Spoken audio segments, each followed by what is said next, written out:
ધામધૂમથી ઉજવાયો।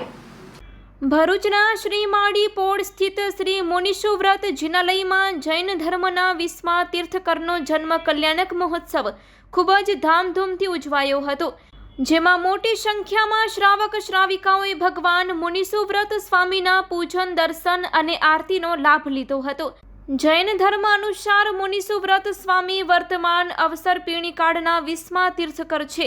તેમનો જન્મ ઈસવીસન પૂર્વે 11,84,980માં વૈશાખ વદ નોમના દિવસે થયો હતો। તેમના માતા રાણી બ્રહ્મા અને પિતા રાજા સુમિત્ર હતા। રાણી બ્રહ્માએ વૈશાખ વદ 30ના દિવસે 16 સપના જોયા હતા। રાજા સુમિત્રે આ સપનાઓનો અર્થ તીર્થકરના જન્મ તરીકે કર્યો હતો। મુનિસુ વ્રત સ્વામીએ 7500 વર્ષનો કુમારકાળ પસાર કર્યા બાદ 15,000 વર્ષ સુધી રાજ કર્યું હતું।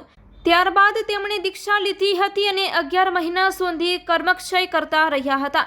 કેવળ જ્ઞાન પ્રાપ્ત કર્યા બાદ તેઓ 30,000 વર્ષ સુધી વિચરણ કરતા રહ્યા હતા। અંતે ફાગણ વદ 12ના દિવસે સમેત શિખર પર નિર્વાણ પામ્યા હતા। જૈન શાસ્ત્રો મુજબ જૈન રામાયણની ઘટનાઓ તેમના સમયમાં બની હતી। તેમના મુખ્ય ગણધર મલ્લીનાથ સ્વામી હતા। તેમનો જન્મ 19મા તીર્થકર મલ્લીનાથ સ્વામીના 74,50,000 વર્ષ બાદ થયો હતો।